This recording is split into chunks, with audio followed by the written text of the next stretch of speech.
Well, welcome to the 700 Club. Escaping genocide. More than 100,000 ethnic Armenians have fled the territory they've called home for centuries. Well, more than 85% of the population is now seeking refuge after Azerbaijan, backed by Turkey, took over their homeland that they've been there since ancient times. Dale Hurd has the story.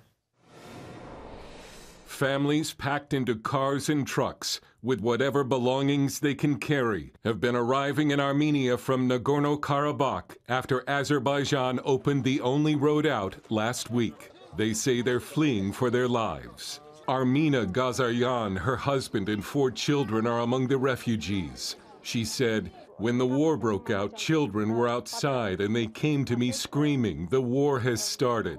The shelling was from all sides. The children were crying. To be honest, I was scared too." Naira, who's 70 years old, says, "I went to bring the kids home. I was next to the Kirov Bridge, and at that moment, the shelling started. Kids were crying. I tried to calm them down." In an address, Armenia's prime minister called it a direct act of ethnic cleansing, and that without concrete action by the international community, they were just creating moral statistics for history. The exodus of Armenians from Nagorno-Karabakh continues as a result of Azerbaijan's ethnic cleansing policy. Analysis show that in the coming days, there will be no more Armenians left in Nagorno-Karabakh. This is a direct act of ethnic cleansing and deprivation of a homeland, as we have been telling the international community for a long time. Joel Veldkamp of Christian Solidarity International called it a refugee crisis of immense proportions. Many of them are fending for themselves. Many of them we've seen are sleeping in their cars, are sleeping in tents, are sleeping in the streets of the city of Goris, which is close to Nagorno-Karabakh in Armenia. Armenia is not a rich country by any means. This is going to be an enormous refugee crisis, an enormous challenge for all the aid organizations working to help these people. Armenians have lived in Nagorno-Karabakh for centuries, but it's been at the center of a bloody conflict between Azerbaijan and Armenia since the late 1980s, when the 2 former Soviet republics fought a war during the collapse of the USSR. The territory has a rich Christian history that is at risk of being wiped out. Some here believe Armenia itself, one of the oldest Christian countries in the world, is probably the next target for Turkey and Azerbaijan. The United States and other Western countries have so far only expressed concern about the refugee crisis. A lot of Armenians right now are very upset because, as you said, this blockade lasted for 9 months, and they were crying out for help during these 9 months, and it seemed like the global church really didn't listen. Operation Blessing sent boxes of food and hygiene products to Nagorno-Karabakh in the months leading up to this crisis. Now Operation Blessing is moving to begin helping refugees arriving in Armenia. CBN's Orphans Promise has also been on the ground in Armenia for more than a decade and is prepared to work through its network of churches to assist in the relief efforts. Dale Hurd, CBN News. Well, we may not be able to stop the war, but we can help these refugees in their time of crisis. There is ethnic cleansing going on. This has been a repeated thing for the Armenian people going back over 100 years. And the genocide that Turkey inflicted on that people was just literally covered up in history. We don't like to talk about it. Will we cover this one up? It seems like the international community is absolutely ignoring it. But let's do our part. Let's help. If you want to be part of the Operation Blessing Orphans Promise relief effort into Armenia to help these wonderful refugees, how can we not reach out with hands of love and compassion to them?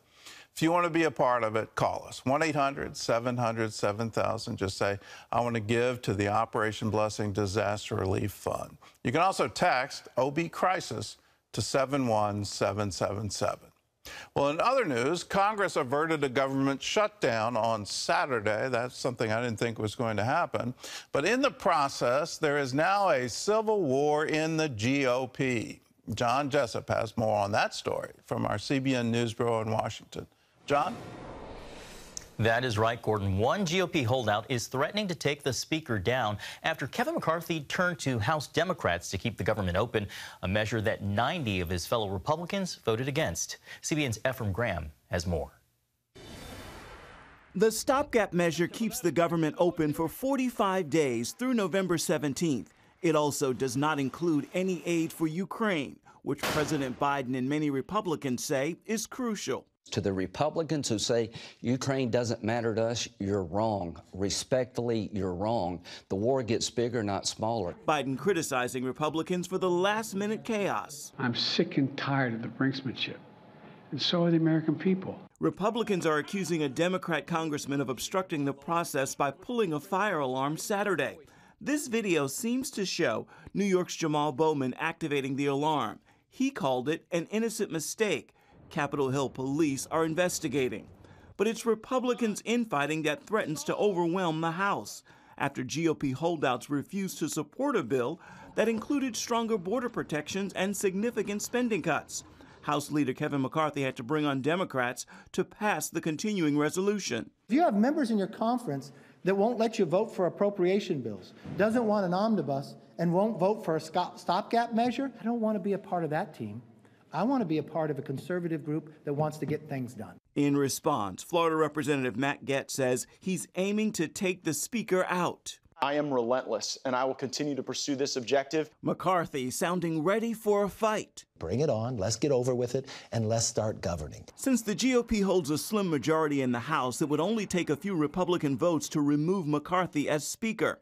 House Democrats are not prepared to throw him a lifeline. It's up to the Republican conference to determine their own leadership and deal with their own problems. But it's not up to Democrats to save Republicans, from themselves especially.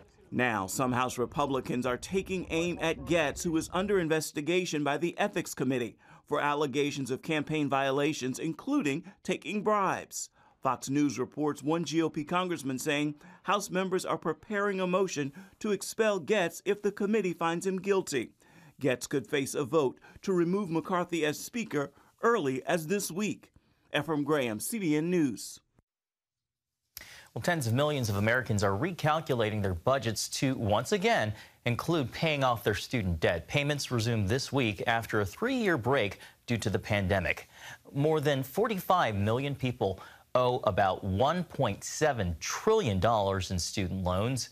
The Biden administration tried to cancel about $20 million of the debt, but the Supreme Court ruled against the program.